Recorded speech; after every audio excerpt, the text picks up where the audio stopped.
মন থেকে ভালোবাসি, তাই তো মুখে যেটা আসে সেটাই বলে ফেলি। যদি টাইম পাস করতাম তাহলে সব কথাই ভেবে বলতাম।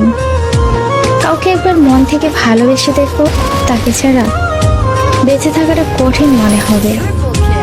ভেবেছিলাম তুমি আমাকে বোঝো, কিন্তু না, তুমি তো অন্য কাউকে খোঁজো। আমি কখনোই তোমার থেকে দূরে চলে যাইনি।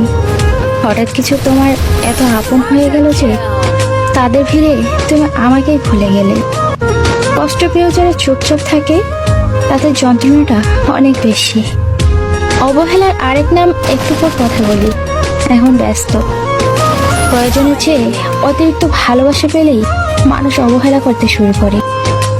প্রিয়, তুমি খুব ভাগ্যবান, কারণ তুমি যাকে কষ্ট দিচ্ছ সে শুধু কাঁদতে জানে, প্রতিশোধ নিতে না। সে জানে আমি তাকে ছাড়া থাকতে পারি না, তবুও জানি না কেন সে এত কাঁদায়। যদি কখনো বুঝতি তোর জন্য কতটা কষ্ট হয় এই বুকের ভেতর, তাহলে কখনো আমাকে ছেড়ে থাকতে পারতি না। ভেবেছি